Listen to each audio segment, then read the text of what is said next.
Olá, família Monte Carmelo! Transmitiremos nas próximas semanas uma série de mensagens. Para você que deseja contribuir com a construção da nova sede, os dados bancários encontram-se em sua tela. Lembrando que a chave Pix é o CNPJ da igreja. Fique agora com uma palavra para o seu coração. Deus abençoe. A palavra que nós vamos trabalhar nessa noite é Êxodo capítulo 12, versículo 1. Nós vamos ler aqui.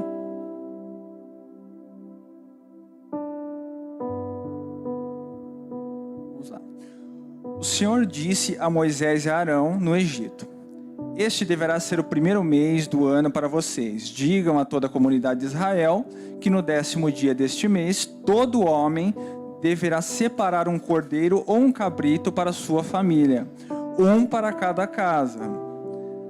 Se uma família for pequena demais para um animal inteiro, deverá dividi-lo com seu vizinho mais próximo, conforme o número de pessoas e conforme o que cada um puder comer.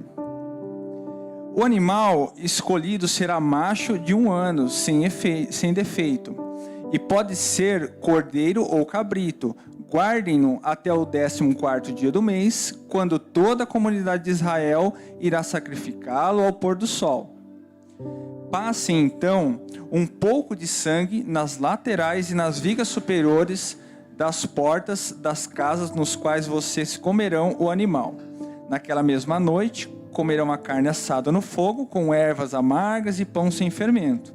Não comam carne crua, nem cozida em água, mas assada no fogo, cabeça, pernas e vísceras. Não deixem sobrar nada até pela manhã. Caso isso aconteça, queimem o que restar.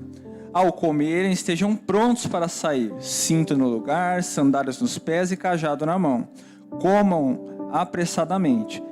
Esta é a Páscoa do Senhor. Naquela mesma noite, passarei pelo Egito e matarei todos os primogênitos, tanto dos homens como dos animais, e executarei juízos sobre todos os deuses do Egito. Eu sou o Senhor. O sangue será um sinal para indicar as casas em que vocês estiverem. Quando eu vir o sangue, passarei adiante. A praga de destruição não os atingirá quando eu ferir o Egito. Maravilhoso Deus, nesse momento eu clamo a Ti, Senhor. Me esvazia de mim mesmo, Senhor. Que Teu Espírito conduza todas as coisas nesse lugar, Pai. Que eu possa ser um canal de bênção na vida dos Teus filhos, Senhor. E que o Senhor prepare, Senhor, um coração disponível, Senhor. Tira toda distração, Senhor. Tudo aquilo que possa impedir que a Tua palavra, Senhor, entre no coração dos Teus filhos. Germine e brote frutos, Pai. E é isso que eu te peço e lhe agradeço em nome de Jesus nessa noite, Pai. Amém. Se me permitam, irmão, aqui podem se assentar. Fazer um breve aqui, né, resumo desse contexto, né, para que a gente possa entrar na palavra. Aqui nesse contexto, veja, José, ele morre, né, ele, seu irmão e toda aquela geração morre, e logo em seguida sobe, né, ao trono um novo rei, né, do Egito, né, um faraó. E assim que ele sobe no trono, ele começa a observar que aquele povo de Israel se multiplicava rapidamente, um povo forte que crescia, se multiplicava e enchia o país. E aquilo começou a gerar uma preocupação no coração dele, uma preocupação de que aquele povo pudesse se multiplicar de maneira exponencial e futuramente até se aliar com os inimigos e começar a lutar contra eles mesmos, né? Contra o Egito. Então, existia aí no coração do faraó uma ameaça. Então, ele começa a oprimir esse povo, né, no Egito. E a estratégia do faraó é oprimir com um trabalho escravo, né, com uma força de trabalho bem grande, e ao mesmo tempo matar os primogênitos, né? Então, toda criança que nascesse, né, ele pedia para que as parteiras matassem, enfim. Inclusive naquele período, né, essas parteiras elas eram muito tementes a Deus e acabaram não fazendo, mas mesmo assim ele continuou buscando, né, matar esses primogênitos para que o povo não se multiplicasse e não crescesse mais, tá? E essa opressão, durante esse período, essa opressão, a gente teve o nascimento de Moisés, né? Eu estou fazendo um resumo muito breve, viu, irmãos? Depois vai lá, dá uma estudada lá no capítulo todo lá de Êxodo, né? É um livro extraordinário que traz muitos ensinamentos. E aí, nesse período, nasce, né, Moisés, e o povo ele fica no Egito ali, sendo escravizado por aproximadamente 430 anos, né? E Moisés, já com aproximadamente 80 anos, né, Deus ele escuta o clamor do povo, né, que está sofrendo a opressão, que tem sofrido muito. Ele recebe a oração, o clamor do povo, e ele recruta Moisés para Moisés resgatar, tirar aquele povo da escravidão. E a estratégia de Deus, né, dentro dessa estratégia de Deus, ele também acaba que, né, Arão entra aí, né, que é o irmão de Moisés, ele entra para auxiliar nesse trabalho, tá? É um resumo mesmo. E a estratégia de Deus é lançar pragas contra o Egito para que, através de sinais, prodígios e maravilhas, né, e através dos sinais do poder de Deus, aquele povo, né, não só o povo egípcio, né, mas os israelitas, eles observassem, percebessem que existe um só Senhor, né? E os israelitas, eles fortalecessem a sua fé, e o povo egípcio ele percebesse que existe um só Senhor e um só Deus. Por quê? Eles idolatravam outros deuses naquela época.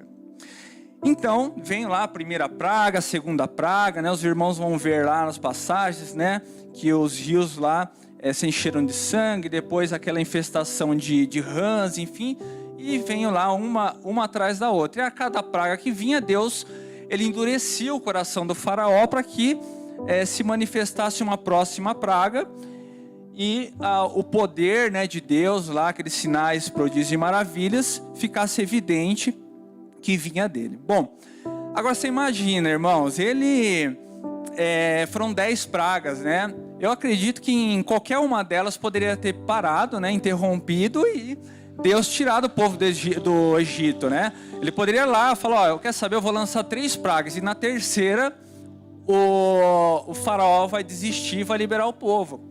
Mas ele foi preparando o povo para a saída do Egito através desses sinais. E agora, eu queria chamar a atenção dos irmãos para a nossa palavra da noite, que é na 10ª praga. Uma coisa que me chamou a atenção, e aí foi o que o Espírito Santo falou muito no meu coração, porque eu estudando, né, Êxodo, me chamou muita atenção que nas 9 pragas, que das 9 pragas, né, somente a 10ª trazia algo extraordinário, que é sobre a família. Deus, nesse momento, ele diz assim, que em resumo, na passagem que nós lemos, a gente vai voltar lá, nós vamos ler novamente o trecho, mas Deus, ele deixa claro que agora ele quer deixar uma marca, né? Uma marca que é a marca na família, né? E também deixar uma marca dizendo que a família é o maior projeto de Deus, ou seja, eles não vão sair individualmente da escravidão e da morte, mas eles vão sair em família, né? E é sobre isso que nós vamos falar essa noite, né? Porque ele traz uma condição para que o povo saia do Egito, né? Algumas condições dentro dessa passagem, que são alguns ensinamentos que o Espírito Santo colocou no meu coração, e é o que eu queria compartilhar com vocês essa noite, né? Veja que nesse momento, para eles serem salvos, porque dentro da passagem, né? E nós vamos ler esse trecho novamente, que está em Êxodo capítulo 12, né? A gente já vai começar ali do versículo 3, que ele diz assim, ó, digam a toda a comunidade de Israel, que no 10º dia deste mês, um homem deverá separar um cordeiro ou cabrito para a sua família. Aqui ele deixa claro, né, que o propósito agora é a família, né? Então ele está separando um cordeiro para toda a família. E agora, dentro dessa etapa, né, dessa parte aí que ele fala, de separar um cordeiro para a família, é importante a gente entender qual que é esse contexto do cordeiro, né? Porque aí Deus já está trazendo um ensinamento para o povo, né? Que é um prenúncio do sangue de Jesus Cristo, né? É o cordeiro que está morrendo no lugar das famílias que vão ser poupadas. Por quê? É a marca de Cristo na família, para que a família seja poupada da morte, né, e da escravidão, tá? Então, é mais para a gente entender esse contexto, tá? Bom, entrando agora na palavra, né, eu trouxe alguns pontos aqui, que são algumas condições que Deus colocou dentro dessa família, para que eles fossem salvos, para que eles fossem libertos dessa escravidão e fossem livres da morte, né? E o primeiro ponto que fica evidente aqui é fortalecer a fé, né? Eles crerem que Deus é o Senhor deles e que Deus é capaz de fazer infinitamente mais do que tudo aquilo que eles pediram, né? Você crê que Deus pode fazer infinitamente mais do que aquilo que você tem orado e clamado para Deus? Porque muitas vezes a gente clama e ora para Deus, e eu imagino quando a gente faz o estudo de Êxodo, né, a gente vê aquele povo sofrendo, e quando a gente fala aquele povo, são famílias, muitas famílias sofrendo. A gente tem passado um período difícil, né, em que a gente teve o Covid, teve agora o pós-Covid, e a gente vê as famílias, né, que perderam tudo, muitas famílias que sofrendo demais nesse período e continuam sofrendo, né? E às vezes a gente clama, a gente ora, só que a nossa oração é muito pequena perto do que Deus pode fazer. Porque a gente pede algo, às vezes, que para nós é algo grandioso, e eu fico imaginando Deus lá de cima, olhando e falando assim: ô filho, eu posso fazer muito mais do que isso que você está pedindo. Amém? Você crê nisso? Porque é algo que Deus falou muito no meu coração, né? O segundo ponto é a obediência, né? E aí, olha só, irmãos, aqui, quando a gente fala de obediência, tem uma coisa que vem no meu coração muito forte, né? Porque nessa passagem ele diz assim, eu gosto dessa passagem que está na versão NVI, porque ele fala assim, ó, no 10º dia do mês e tal, todo homem deverá separar um cordeiro ou um cabrito para a sua família. Quem é pai aqui, ó? Levanta a mão. Quem que é pai? Deixa eu falar uma coisa para você. Que isso assim, é uma coisa que Deus trabalhou muito no meu coração e vem trabalhando, né? Muitas vezes a gente quer exercer um poder dentro da nossa casa como homem. A palavra de Deus, ela diz que o homem é um sacerdote do lar, né? E ele tem um papel espiritual, né? Como cabeça, mas não é como cabeça de poder, é de espiritualidade, né? Então muitas vezes a gente quer exercer um poder sobre a família, sobre os filhos, sobre a sua casa, né? E uma coisa que eu tenho aprendido é que tudo que é estabelecido em cima de poder, ele vai sempre precisar de mais poder para se manter. Imagina isso, o poder, ele acontece sobre alguém, né? Então, é algo que não subsiste, né? A gente fica pensando, poxa, então como que eu faço, né? Como que eu faço para eu tocar lá, manter a minha casa, se não é através do poder? A gente cantou, né? Agora há pouco naquela música Meu Campeão, da autoridade que Jesus nos deu, né? Então o poder, olha só que coisa maluca, o poder, quando você estabelece as coisas em cima de um poder, você precisa de mais poder, porque o poder ele acontece sobre alguém. Agora a autoridade, ele acontece para favorecer alguém. A autoridade, ela não vai sobre ninguém, né? Ela vai para ajudar as pessoas. Então, quando você tem autoridade sobre a sua casa, não é em cima das pessoas, não é igual o poder que você, eu tenho poder sobre a minha esposa. Não, eu tenho autoridade em favor da minha esposa. É diferente. Então, quando a gente tem esse conceito de poder e de autoridade, como pai, como cabeça da casa, eu entendo que eu tenho uma autoridade espiritual. Amém? Uma autoridade espiritual. Eu não tenho poder sobre a minha casa. Isso é uma coisa muito interessante, porque quando a gente vai lá em Filipenses capítulo 2, olha que coisa, olha só isso. Quando a gente vai em Filipenses capítulo 2, versículo 7, Jesus diz assim, mas esvaziou-se a si mesmo, vindo a ser servo, tornando-se semelhante aos homens, e sendo encontrado em forma humana, humilhou-se a si mesmo e foi obediente até a morte de cruz. Imagina só, Jesus se esvaziou de todo poder. E a gente está querendo ter poder, né? Então assim, se Jesus se esvaziou de todo poder para transmitir autoridade, né, para a humanidade, imagina, Jesus Deus é a autoridade absoluta. Mas Marco, Deus não tem poder? Não, Deus é o poder, Ele já é poderoso. Ele não precisa estabelecer a relação em cima do poder. Porque a nossa relação com Deus não é em cima do poder, é em cima da autoridade. Eu não respeito o pastor Reginaldo porque ele tem poder sobre mim. Eu respeito o pastor Reginaldo como uma autoridade espiritual. É diferente, né? Então quando a gente enxerga a autoridade, acabou tudo.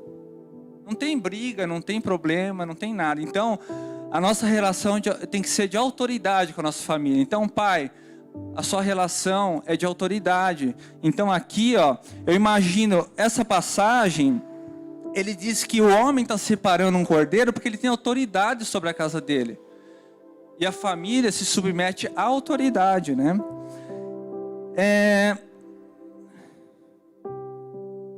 Vamos caminhar aqui.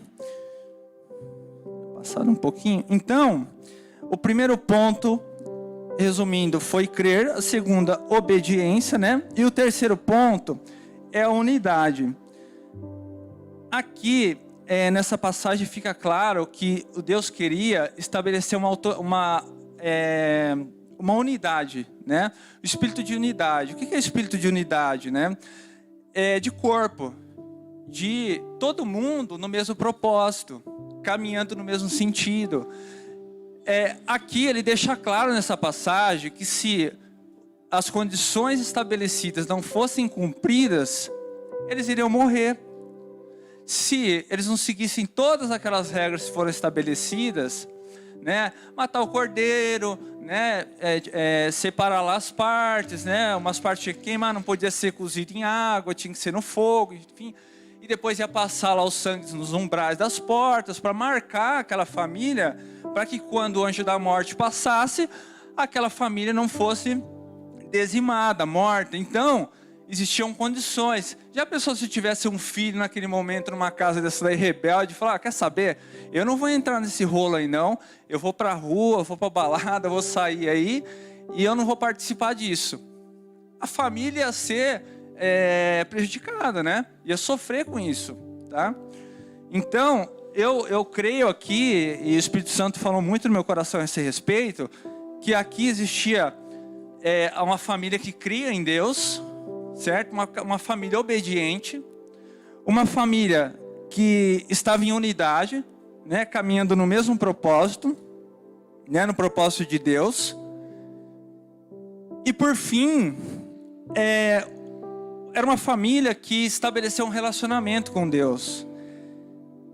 Essa parte de relacionamento é uma coisa muito interessante, porque quando a gente fala de família, e a gente volta lá em Gênesis, né? A gente volta lá atrás em Gênesis. Em Gênesis capítulo 1, lá 27, né? Você pode colocar para nós? A gente lê assim, criou Deus o homem, a sua imagem, a imagem de Deus o criou. Homem e mulher os criou.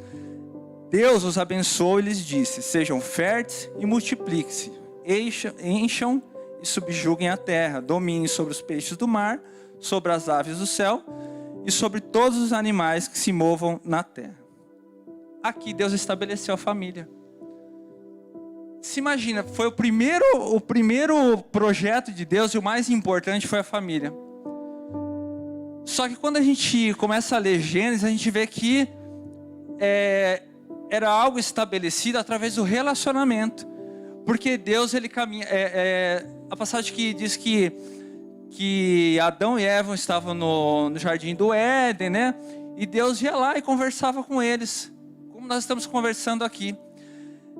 Então fica nítido que é um relacionamento, e que é tudo baseado em relacionamento, intimidade, né?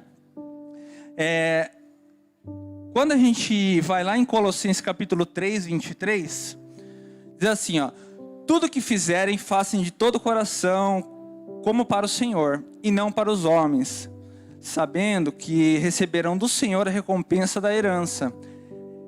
É a Cristo, o Senhor, que vocês estão servindo. Você viu que é relacionamento? Não é por força, não é por poder, né? É por autoridade, por obediência e no relacionamento, né? Deus, ele se relaciona conosco, né, o tempo todo. Quando a gente fala de relacionamento, para trazer assim de uma forma mais palpável para a gente entender, né? Quando a gente vai lá naquela, não precisa colocar não, tá, né? Mas quando a gente vai na passagem de Caim e Abel, né? Que os irmãos já conhecem, né? Que Caim e Abel apresentaram uma oferta ali para o Senhor, né? Só que Abel, ele entregou uma oferta que era o primeiro carneiro, né? Ele consagrou as melhores partes. Era uma oferta relacional e era uma oferta espiritual. O coração dele estava naquilo. Olha isso. Só que Caim, ele foi lá e ele colheu uns frutos lá da terra, enfim, e ele cumpriu a tabela. Ele falou: vou cumprir minha parte aqui, vou entregar, não é para entregar? Vou entregar. Então a oferta está aqui. Aí a gente começa a estudar a palavra, a gente percebe que existe uma diferença entre as duas ofertas. Uma é relacional, uma é de intimidade, de relacionamento, e a outra é fria, é só para cumprir tabela. Então comecei a perceber na palavra de Deus que todas as vezes que Deus fala com a gente através da palavra, Ele está estabelecendo uma relação. Desde o começo, quando Ele formou a família, Ele queria se relacionar com Adão e Eva. E aí o que aconteceu? O pecado nos separou de Deus. Jesus veio como redentor, né, para morrer por nós, para que o nosso pecado fosse perdoado, né, nosso castigo de morte fosse retirado e a gente pudesse se reconciliar com Deus. Esse é o projeto. Agora, quando a gente não se relaciona com Deus, a gente faz por tabela. Eu vou ajoelhar hoje, porque todo dia às 5 horas eu preciso orar. Será que essa família fazia isso? Eu creio que não. Porque quando Deus estabeleceu essas condições para que o povo saísse da escravidão e fosse livre da morte, Deus queria o quê? Estabelecer novamente um relacionamento com a família. Porque já pensou se ele falasse: pessoal, cada um pega um carneiro agora, certo? Eu vou pegar o meu, a Carol, minha filha, vai pegar o dela, a Paula vai pegar o dela, cada um pega seu carneiro. Quem fizer isso aqui vai ser salvo, quem não fizer está perdido. Então cada um por si. Então a salvação é assim?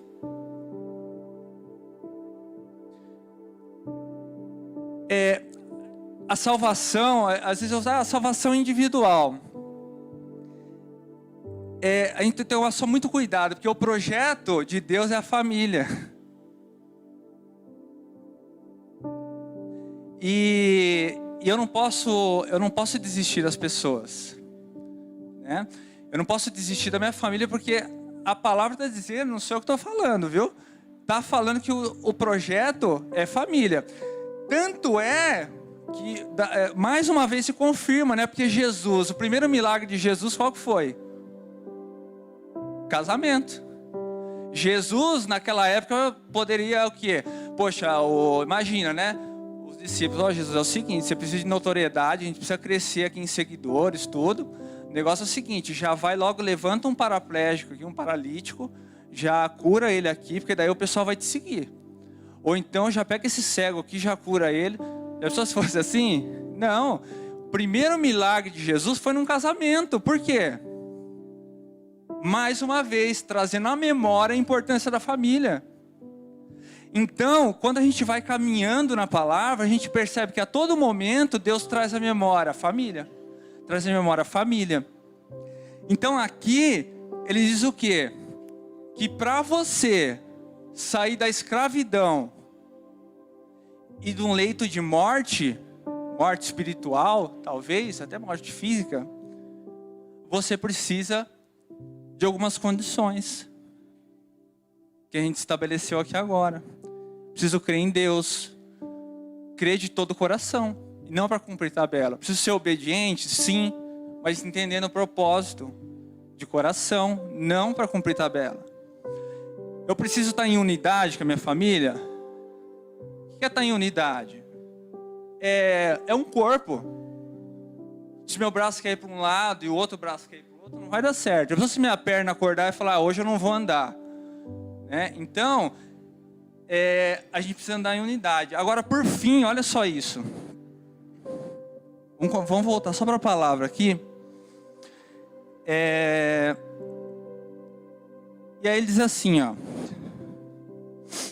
Se a família for pequena demais para um animal inteiro, divida-lo com o seu vizinho mais próximo, conforme o número de pessoas e conforme o que cada um puder comer.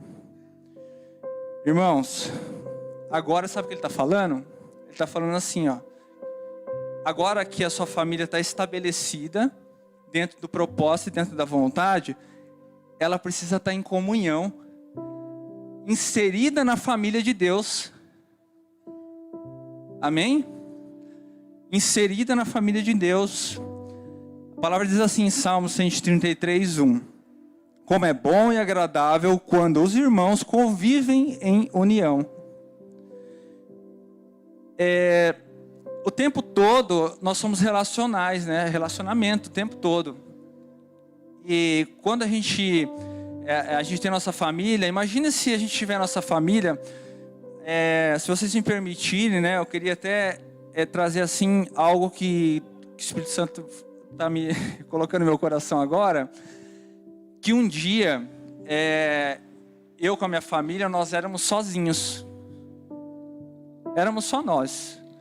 Nós não tínhamos relacionamentos com amigos, com pessoas. A gente tinha ali a família, né, próxima, que aos domingos ia na casa das famílias. E os anos foram passando e a gente foi se tornando egoísta, individualista. Eu, em particular, eu cuidava da minha vida. Eu sempre fui esportista, então eu gostava de fazer o meu esporte. Saía cedo de casa, chegava bem tarde da noite e mal dava atenção para minha casa, né? Estava fora da palavra, né? Não tinha conhecimento da palavra, enfim. Mas o projeto da família que Deus um dia colocou no nosso coração, o meu e da minha esposa, nós nos unimos, né? A passagem que Deus, né? Se une o homem à mulher, né? Enfim. E aí, a gente aos pouquinhos, a gente foi se misturando com as demandas do mundo, né? E a gente foi percebendo que tudo aquilo que era muito bonito, aquele projeto bonito, foi se acabando, né? Em algum momento a gente foi resgatado, né? Um outro casal, né, que é a Gessilei e o Edson, que não estão aqui hoje, eles nos convidaram para um grupo de crescimento. Aí a gente começou a caminhar nesse grupo. Eu não sabia nem o que era um grupo de crescimento, mal conhecia a palavra, mas eu ia lá, caminhava nesse grupo. E através do grupo de crescimento, eu conheci Jesus, né? E fui inserido na família espiritual, na família de Deus. Quando isso aconteceu, a minha família recebeu uma cobertura espiritual, ela recebeu um amor que a gente ainda não tinha recebido, que era o amor de Deus, através da vida dos irmãos. Então, às vezes a gente pensa em anjo, a gente imagina aquelas anjos com asas, né, tudo, né? Mas uma coisa que eu aprendi é que Deus, ele age em nossas vidas e através das nossas vidas. Está na palavra de Deus. Como que ele faz isso? Ele age em nós para que nós possamos agir na vida de alguém. Então é através de nós. E eu aprendi uma outra coisa, que a gente não é abençoado para ser abençoado. Ah, sou abençoado. Vou orar, Senhor, me abençoa. Não, não é isso. A regra não é essa. A regra é, eu sou abençoado para abençoar alguém. Eu não sou abençoado para ser abençoado. Porque se eu sou abençoado para ser abençoado, não tem graça, né? Não tem propósito nenhum. Porque o propósito é eu ser abençoado e abençoar o outro. Então, quando eu tenho, eu compartilho.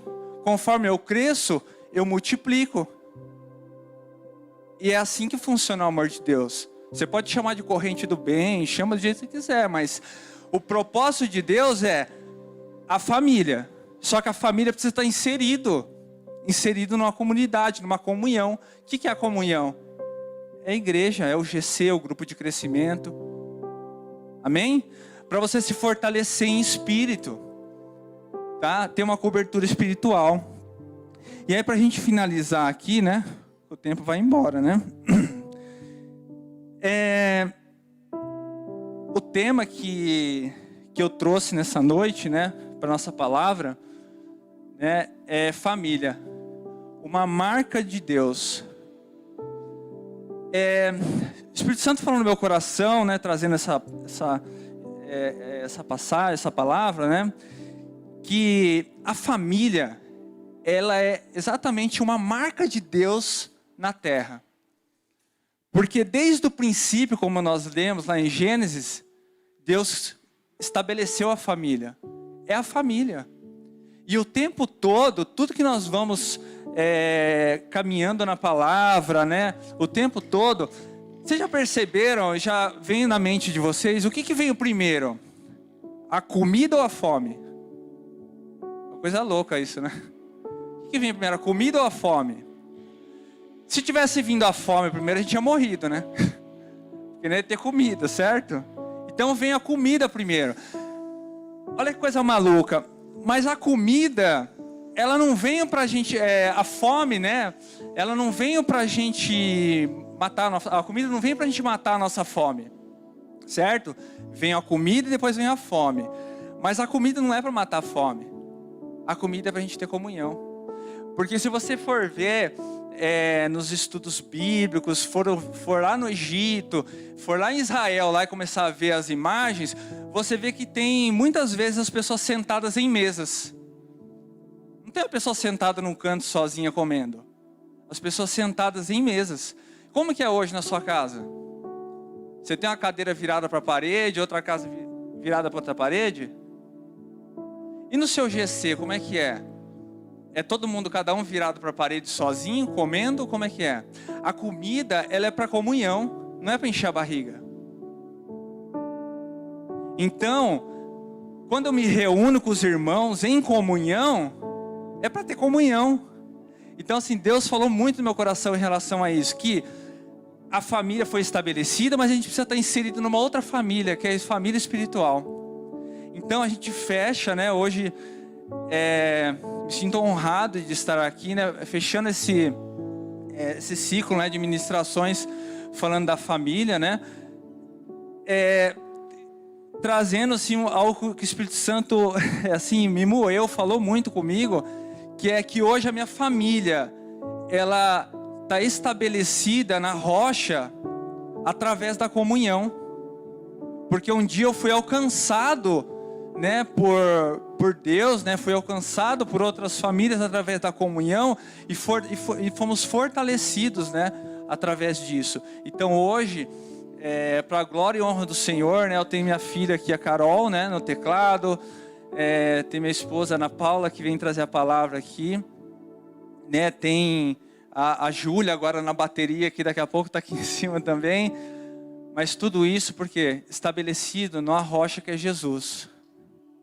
E marcado pelo sangue de Cristo, né? Porque nessa passagem a gente traz a marca de Cristo na nossa família, né? Quando ele fala, passa o sangue nos umbrais, né?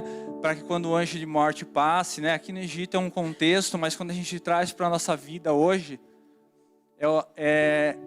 tá trazendo a alusão de que a gente tem a marca de Cristo na nossa vida, A gente crê nisso, a gente crê que Jesus é nosso único e suficiente Salvador.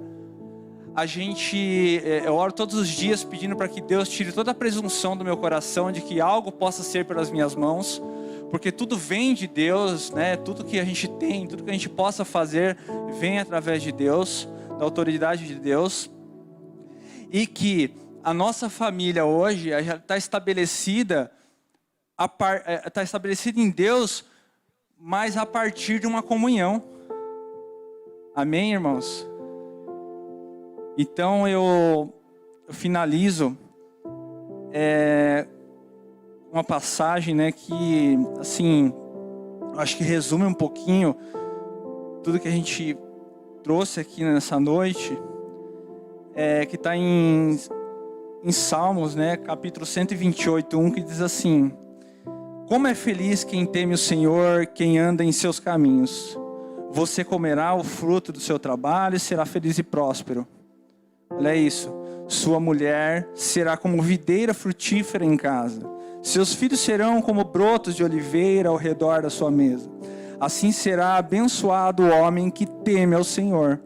Que o Senhor o abençoe desde Sião, para que você seja próspero de Jerusalém todos os dias de sua vida. E veja os seus filhos, olha isso, e veja os filhos dos seus filhos. Haja paz em Israel. Quando eu oro, pai, mãe, quando você orar, ore clamando a Deus: Senhor, me dê a oportunidade de conhecer os filhos dos meus filhos, de chegar em idade avançada, porque eu temo a Ti e a minha casa serve ao Senhor. Porque não tem alegria maior do que eu poder entrar com uma filha na igreja, do que eu poder conhecer os filhos dela, conhecer os meus netos. E aí a gente vê se estabelecendo o propósito de Deus na nossa vida, gerações benditas, gerações que vão marchar contra todo principado, toda potestade maligna.